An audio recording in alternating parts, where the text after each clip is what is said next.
So today we're going to be discussing the gut-brain connection. And before we jump into talking about the gut, we're going to start with the brain part of it.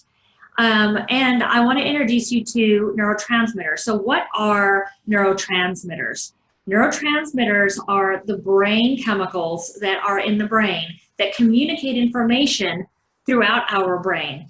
So our chemical messengers they include your dopamine, your serotonin, your GABA, your epinephrine, your norepinephrine, your PEA.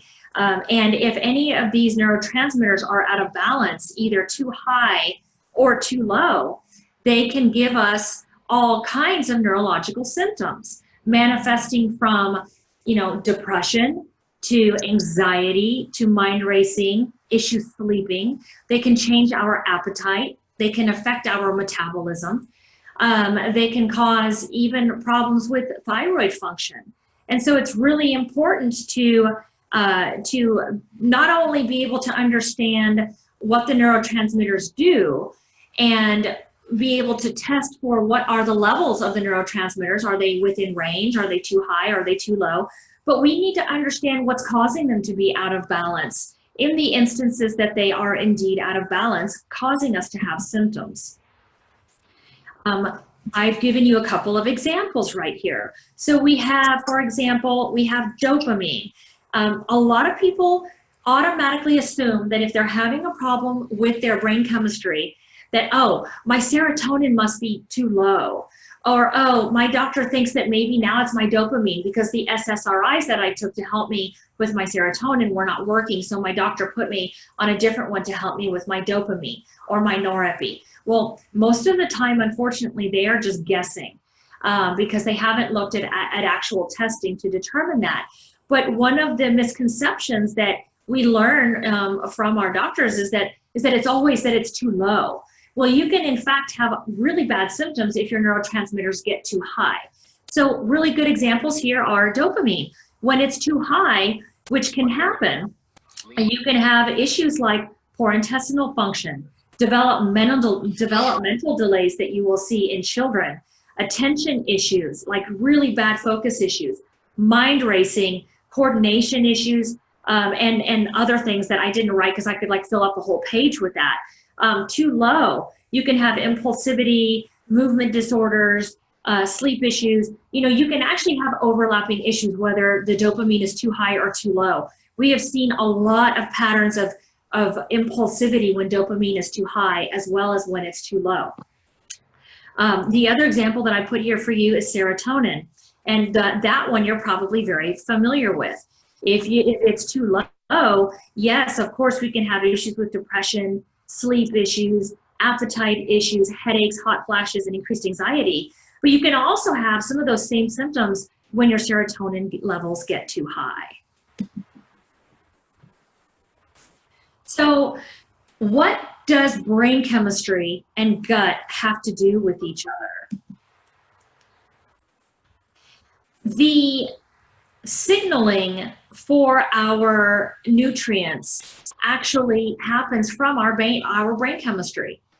And likewise, our brain chemistry is actually signaled and made from our gut.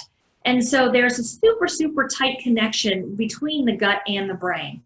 In fact, we have more neural receptors in our gut than we actually have in our brain. And that's absolutely incredible. We didn't know this 10 years ago. And so when we say that the gut is the second brain, there's a lot of truth to that. The gut microbiome is what we often refer to as the second brain. And as I mentioned a couple of slides ago, it is absolutely essential for proper brain function, thyroid function, liver function, immune function, and virtually every other biochemical process in the body. If the gut is having problems, the brain is going to have an equal amount of problems, and vice versa. So let's take a look really quick at the gut chemistry lab. I like to call the gut the main chemistry lab for a multitude of organ functions, because this is where many hormones, vitamins, and other chemical compounds needed by our body are made, assimilated, and start the process of their multitude of chemical reactions. Poor gut health equals poor brain health. And you'll oftentimes hear other doctors talk about gut on fire, brain on fire. I don't know how many of you have heard of that, but that's another analogy that is very, very common. Because the gut is affecting the production of dopamine and serotonin, when many people come to us with brain chemical imbalances, one of the first things that we actually start to look at is, okay, what is going on in the gut? Not everybody comes to us thinking that they have a gut issue. In fact, we have some people that will come to us not having really any symptomatology at all, or they may have some symptoms that they think are normal, like they're always bloated and have some increased gas, and that's about to the extent of it, and they just think that that's normal. And but how their gut issue is actually manifesting may not be from an actual gut problem. Their gut issue could be manifesting as a hormone imbalance or a brain chemistry imbalance, or their gut issue could be manifesting as an autoimmune issue like Hashimoto's disease of the thyroid, for example. So I think it's important for us to discuss what can actually cause poor gut health, leading to a myriad of symptoms within different organ systems in the body.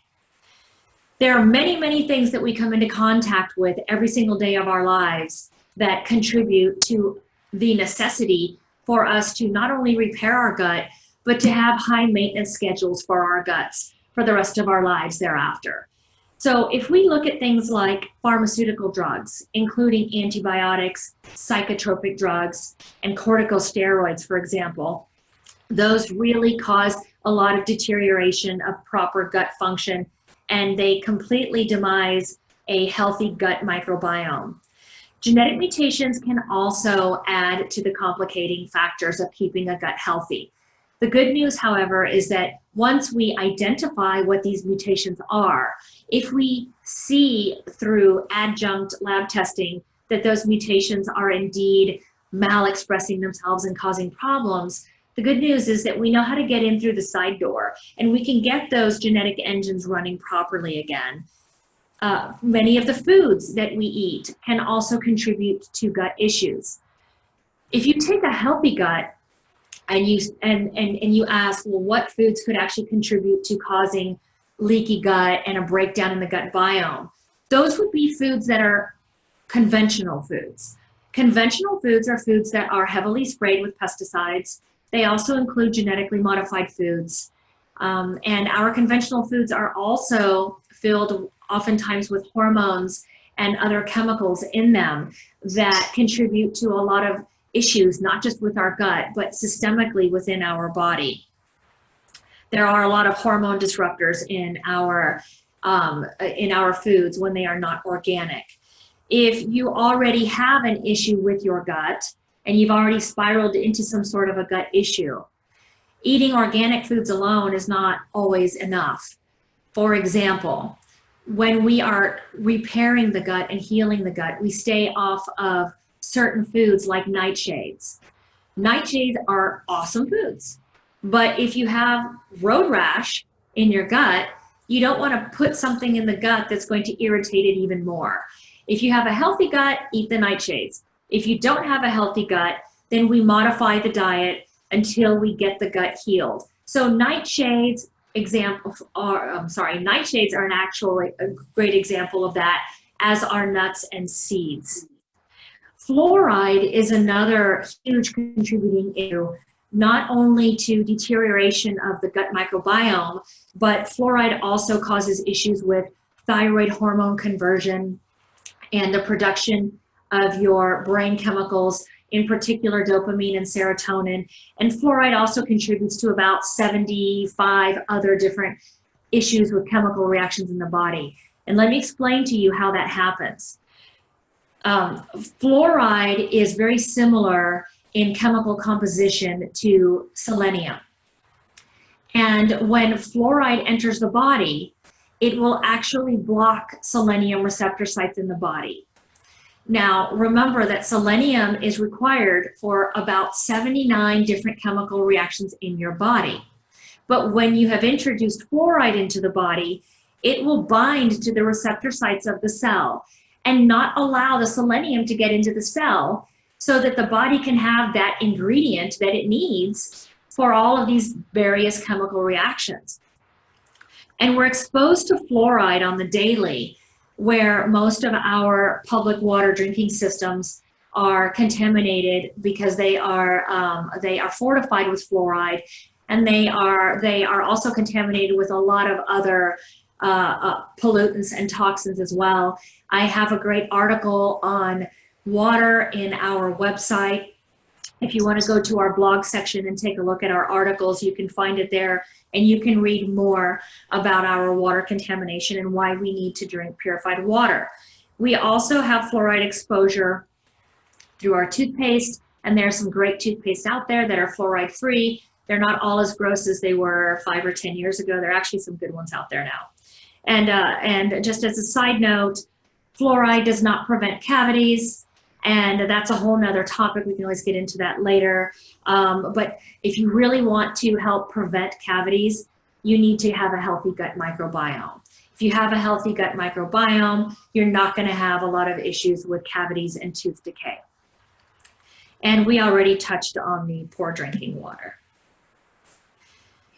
I want to touch a little bit more about how genes can affect our gut and our brain. So the genes affect our chemical processes in our body. They're actually driving a lot of the chemical reactions in our body.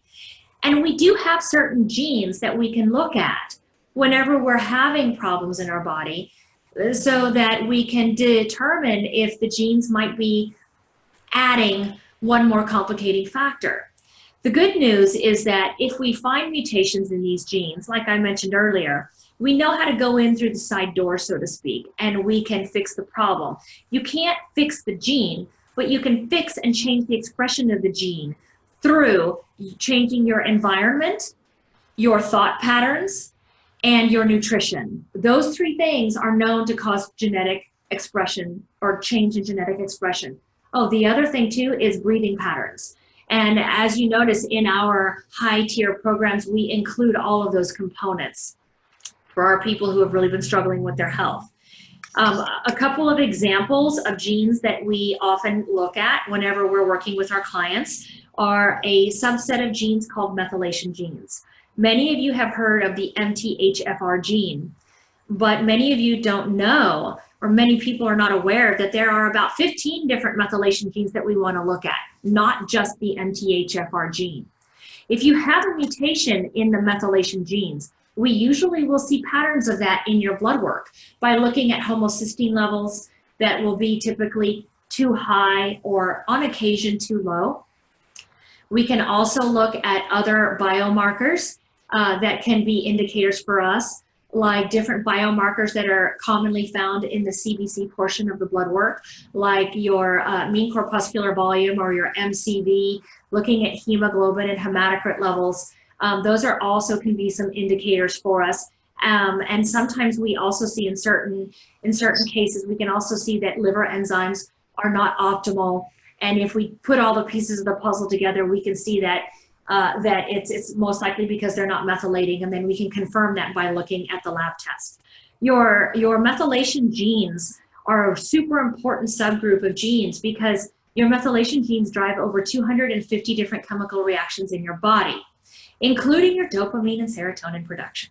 And we could go on and on. We will actually have another talk where we just talk about just the methylation genes. That we could do a whole hour on that. But some other genes that I just want to touch on are some genes that can affect our gut. We also test for a gene called the FUT2 gene. And that gene drives the chemical reactions in your body that help produce a special fucosaccharide sugar that actually help to feed the beneficial bacteria in our gut. This is super important because without the proper balance and proper numbers of these beneficial bacteria, we literally cannot survive. And oftentimes when we get clients in who are very, very sick, or even kids who are on the spectrum, for example, they're missing a lot of those beneficial bacteria. So it's not just enough to put the good bacteria in the body. We have to recreate an ecosystem so that they have a place to live. And a part of recreating that ecosystem is to make sure that the body can also feed those bacteria. If we have mutations in the FUT gene, then we can then conclude that your body may not be able to feed them properly. And so what we need to do is to go in through the side door. And how we go in through the side door with this particular gene is that we constantly put new healthy bacteria in our body. And so I just wanted to go over a couple of different examples. We do a 55 gene panel that we do with our 12-month clients, and we have that available to any of our other clients as well. And I have been using that testing for almost 5 years now, and it has been a game changer when I have worked to help people who have been chronically ill, who have not been able to find resolution. If you want to get to the root cause, you can't go any deeper than looking at your gene function and then optimizing the expression of your genes. So once we find out what is going on with the gut and what is going on with the brain, and once we dig a little deeper and look as to why we may be having these problems, is it infections, is it toxins, is it genetics, is it a combination of all of those things? We also have to take into account emotional traumas that can make us super, super sick. And like the video alluded to, can end you in the hospital and age you quite quickly. So we really need to work on that psyche side of it as well. Once we start addressing all of that, then we need to talk about, how do we actually heal the gut? So healing the malfunctioning gut to heal the brain includes, doing the testing like we just went through in the previous slides. There are so many different labs that we can do. And I love ordering the labs because with the data, then we know what's wrong and we know in what order to fix things, and we can track your progress. And if you're not making the progress we're expecting, we can catch it sooner than later, right? So you'll find that we like to retest things. Some things we will retest every month. For example, in the case of a type 2 diabetic client, we are going to retest them with certain markers in their blood, like their A1C level, for example. We're going to recheck that every 30 days. We do 30-day sprints with them because we know that we can make those changes very, very quickly. With things like brain chemistry, I typically do that every 3 to 4 months within a year period of time. And with the genetic testing, fortunately, we only have to do that once. And you can't see this very well, but at the bottom of the screen, I just want to show you, this is a case study of actually, I can tell you who this is. Some of you have Stacy as your coach. Stacy is our breath therapist coach. Breath is so important to affecting genetic expression, and so many other functions in our body rely on proper breathing patterns. And many of us can go our entire life with improper breathing patterns that usually start from some sort of traumatic event that happened in our life. But Stacy came to us about 5 years ago with her son, Sam. And Sam was, I believe, 12 or 13 at the time. And he had been diagnosed with neurosensory processing disorder at age 4. By the time that he got up into junior high school, he started showing some issues with really some disorganization, some frustration, lack of focus, and he was starting to really have some problems expressing himself, and he was starting to have some anxiety in the social scene. And so she brought him to us. We did functional blood panel with him, neurotransmitter testing, genetic testing, and we really were able to trace a lot of the root causes back to his inability to methylate, and that he needed to do some serious gut repair. And this kiddo didn't even know that he was really feeling bad because he didn't have a baseline. And so one of the cool things that I'll never forget about Sam, and you'll hear his own mother, who's one of our coaches now, talk about this, is that once we got Sam better, he said to his mom, "Gosh, Mom, I feel great. I didn't even know how bad I felt before." And so, but this was his first neurotransmitter test. And I know it's really hard for you to read this, but his anything in red here on the left, his neurotransmitters were way too high. And some of them were bordering on too high. So his serotonin was too high, his glycine and glutamate were too high, histamine was too high, his dopamine was off the charts high. And so, of course, this kiddo was feeling anxious. No wonder he wasn't feeling good. And this was about, I believe, 6 months later when we retested him. Just about everything was back into normal range. And the ones that dropped, that were too high, that dropped a little too low, then we were able to just tweak a couple of things, right? Just modify some stuff and move him into the next phase of his protocol to bring him into balance. He just had his graduation last week, and he is doing so awesome. He's going into, I think, architectural engineering, and this kid lights up a room when he enters a room. He's just, he can socialize well, he's organized, he's super happy, no anxiety. And he has a higher maintenance gut than some people. There are some things that he'll have to do per his genetics for the rest of his life. And you know what? This kid is happy to do it. He made some changes and he was really committed, and he's doing very, very well.